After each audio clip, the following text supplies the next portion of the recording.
ចាប់បញ្ជូនមកសញ្ញាលួចរថយន្តនិងអ្នកទទួលផលចោរកម្ម3នាក់ទៅកាន់តុលាការមានម្នាក់សង្ស័យជាប់សាច់ឈាមអធិការខណ្ឌថែមទៀតកាលពីថ្ងៃទី30ខែឧសភាឆ្នាំ2025កម្លាំងសមត្ថកិច្ចការិយាល័យនគរបាលព្រហ្មទណ្ឌកម្រិតស្រាលនៃស្នងការដ្ឋាននគរបាលរាជធានីភ្នំពេញ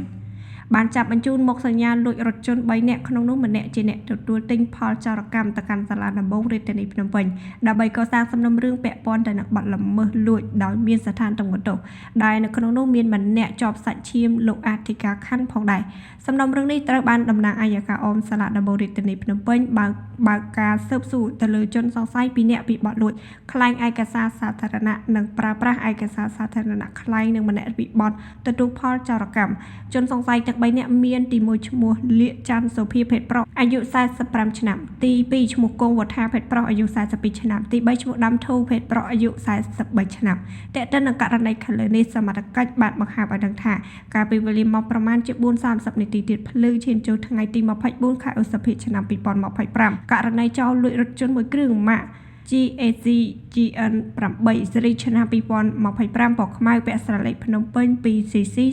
3260ដោយចំណុចមុខផ្ទះលេខ73បរិយា90សង្កាត់ស្រះចកខណ្ឌដូនពេញរាជធានីភ្នំពេញជនរងគ្រោះជាម្ចាស់រថយន្តឈ្មោះសួនស្រីណែតភេទស្រីអាយុ26ឆ្នាំក្រោយការហេតុអំពើចោរកម្មនោះលោកឧត្តមសេនីយ៍ជួននរិនអគ្គស្នងការរងនិងជាស្នងការនគរបាលរាជធានីភ្នំពេញបានដាក់បទបញ្ជាទៅកាន់ស្នងការរងទទួលផែនព្រហ្មទណ្ឌឲ្យកម្លាំងការិយាល័យជំនាញចុះស្រាវជ្រាវជាបន្តដើម្បីវេកមុខសញ្ញាលួចរថយន្តនោះដោយមានការដឹកនាំផ្ទាល់ពីលោកវរៈសេនីយ៍ឯកមនសាវននៃការិយាល័យនគរបាលព្រហ្មទណ្ឌកម្រិតស្រាលនៅថ្ងៃទី6ខែឧសភាឆ្នាំ2025បានតាមប្រមាញ់មុខសញ្ញាលួចរថយន្តក៏ឈានទៅដល់ការខកខ្លួនជនសង្ស័យជាបន្តបន្ទាប់ចំនួន3នាក់ក្នុងនោះមានម្នាក់ជាអ្នកទទួលផលចោរកម្មនិងដកហូតនៅវត្ថុតាងរថយន្តមួយគ្រឿងជាកម្មសិទ្ធិរបស់ជនរងគ្រោះផងដែរតាមការស្ដាប់ចម្លើយសារភាពរបស់ជនសង្ស័យនៅចំពោះមុខសមត្ថកិច្ចបញ្ជាក់ថាដំបូងឡើយឈ្មោះច័ន្ទសុភាបានខ្លែងដាក់ឈ្មោះច័ន្ទសុច័ន្ទតារាហើយក៏បានទៅស៊ីឈ្នួលបាត់ឡានឲ្យថកែចិនជាប្តីរបស់ស្ត្រីរងគ្រោះក្នុងរយៈពេលកំពុងតែបើកធ្វើជាតកងឡានឲ្យថកែចិនជនសង្ស័យឈ្មោះហៀកច័ន្ទសុភាក៏បានលួចចម្លងសោឡានទុកក្រោយពេលជនសង្ស័យលួចចម្លងសោរថយន្តទុកហើយនៅបន្តធ្វើជាតកងឡានដដែលប៉ុន្តែមិនទាន់បាន1ខែផងជនសង្ស័យក៏សុំឈប់បើករថយន្តឲ្យថកែនោះលុះដល់ថ្ងៃទី23ខែឧសភាឆ្នាំ2025ជនសង្ស័យក៏បានទៅជួបមិត្តភ័ក្តិរបស់ខ្លួនឈ្មោះគង់វត្ថាហើយក៏ចាប់ផ្ដើមនាំគ្នាទៅធ្វើសកម្មភាពលួចរថយន្តវេលាម៉ោង4កន្លះទៀតភ្លឺដែល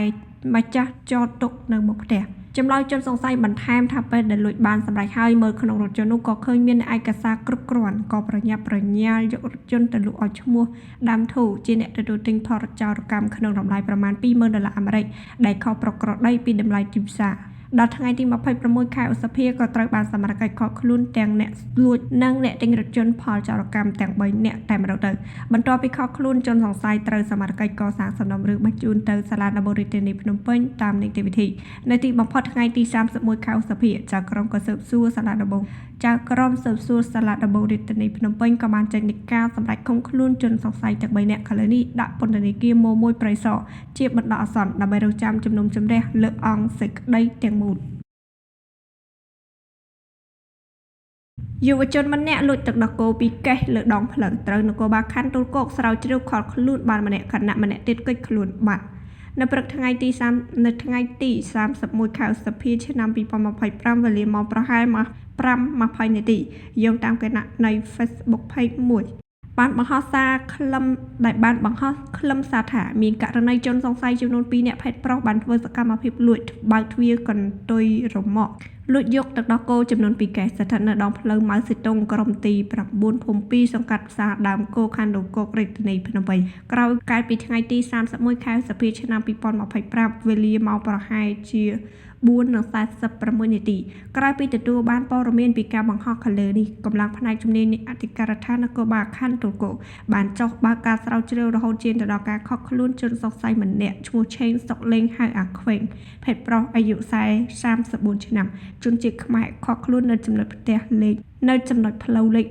336សង្កាត់បឹងសាឡាងខណ្ឌទួលគោករាជធានីភ្នំពេញរួចក៏បញ្ជូនមកកាន់អធិការដ្ឋាននគរបាលខណ្ឌទួលគោកដើម្បីអនុវត្តនីតិវិធីចំណែកបកពួកឈ្មោះជុកបានរត់គេចខ្លួនបាន จนสงสัยទីមួយឈ្មោះឆេងសុកលេងហៅអាខ្វេងភេទប្រុសអាយុ34ឆ្នាំជនជាតិខ្មែរមុខរបរមិនពិតប្រាកដស្នាក់នៅមិនពិតប្រាកដខកខ្លួនមានសារធាតុញៀនទី2ឈ្មោះជុកភេទប្រុសអាយុប្រហែល33ឆ្នាំជនជាតិខ្មែរជាបពពួកធ្វើសកម្មភាពកិច្ចខ្លួនបានវត្ថុតាំងយកបានមានទឹកដោះគោ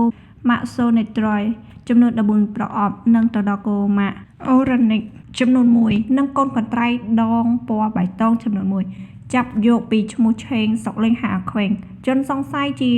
ដែលជនអង្គរជាម្ចាស់របរកង់3កំពុងធ្វើការស្រាវជ្រាវដើម្បីដាក់ពាក្យបណ្ដឹងអនុវត្តតាមនីតិវិធីបច្ចុប្បន្ននេះជនសង្ស័យខាងលើកំពុងឃាត់ខ្លួនជាបណ្ដោះអាសន្ននៅអធិការដ្ឋាននគរបាលខណ្ឌឬគោកដើម្បីសាកសួរកសាងសំណុំរឿងបញ្ជូនទៅកាន់អัยការអមសាលាដំបូងរាជធានីភ្នំពេញ